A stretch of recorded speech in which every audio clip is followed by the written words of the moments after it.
Who are the top 10 ads and the top 10 drops for week 14? Oh man, we got some real game changers in the mix here. So let's take a look at it.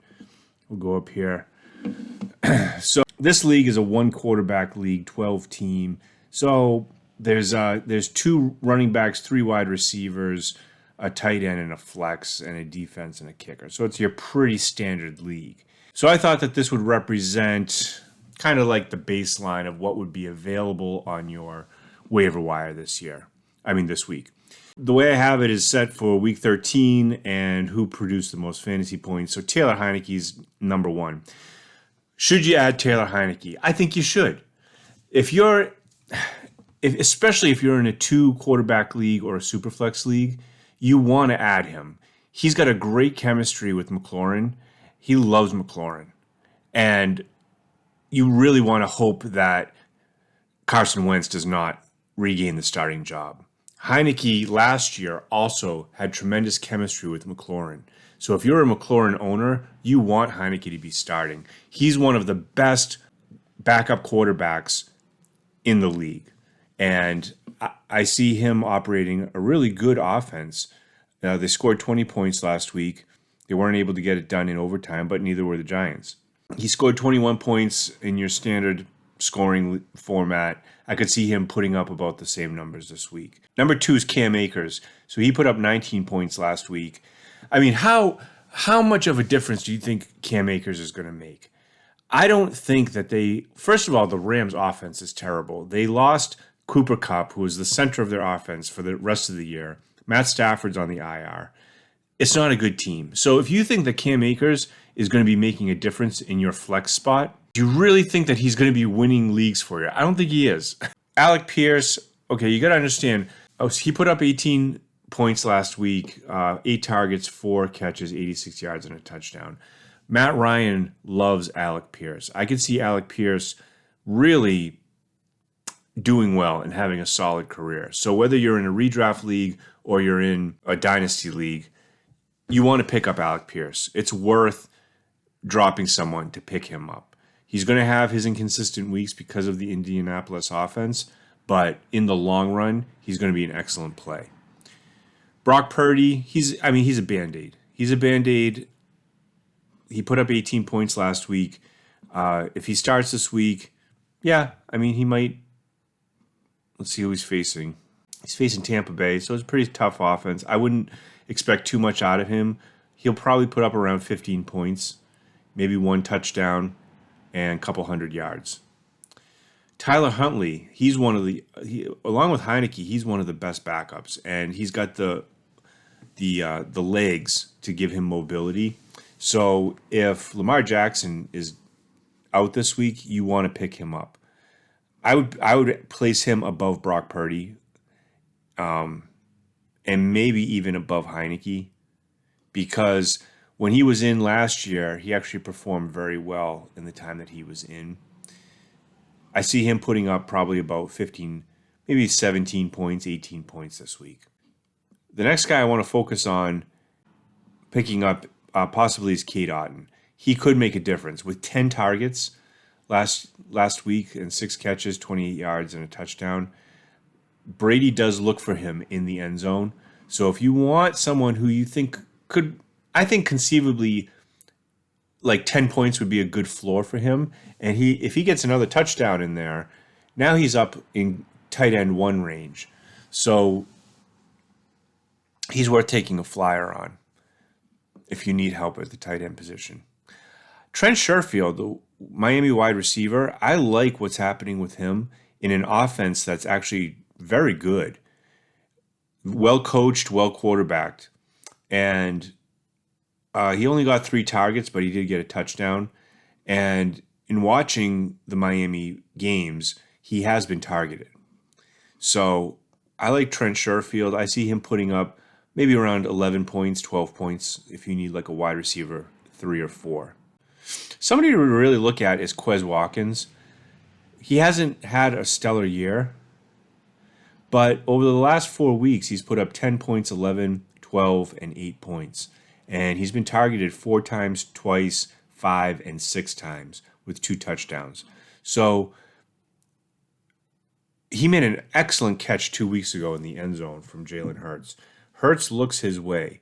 So he's somebody that if you need if you're desperate and you even need like a wide receiver 3, he's somebody worth taking a flyer on, at least for 1 week.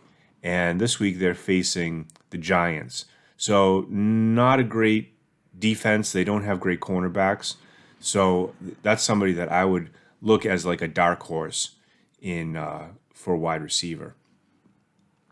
By the way, Alexander Madison is available in my league here. If he's available in your league, you should take him. Dalvin Cook does give up some goal line chances to him, and he had a touchdown last week. So take a look at Alexander Madison as somebody that could fill in as an RB3 or a flex spot if you're really desperate. Guys that I really wouldn't look at are Brandon Powell, the Rams wide receiver, Noah Fant, Seattle tight end, Rashid Shaheed, not really somebody that I would look at on the New Orleans offense. Here are some names that are on our waiver wire that I definitely think you should take a look at. Paris Campbell is still in free agency here, so he's worth taking a look at. Kenneth Gainwell. Daniel Bellinger, if he's still available as a tight end, especially if you run a 2 tight end league, he's a great tight end too. Daniel Jones definitely relies on him, especially when plays break down. All right, what about guys that you should drop? Well, let's consider some of these names. And I have this arranged according to last week's point totals from least to most. What should you do with Jeff Wilson? I think you hang on to Jeff Wilson for right now. Don't drop him. I think he may have had a bad week. And based on what I've seen from him in the previous weeks, he had a burst of energy. He was full of energy, and he looked really good. He was used in goal line situations, and he was picking up big chunks of yardage in the game that I watched. So I would hang on to him and just view this last week as kind of a fluke. What about James Robinson? Drop him. It's time to drop James Robinson, especially in redraft leagues. Just drop him. The whole New York Jets, as usual, because of, if you remember my organization video, it's the Jets. So if you've got Zonovan Knight, then he's probably the guy that you want in that backfield. I would even drop Michael Carter at this point in redraft. If you're in a Dynasty league, you probably want to hang on to Michael Carter and definitely Breece Hall. Sky Moore, he had a bad week.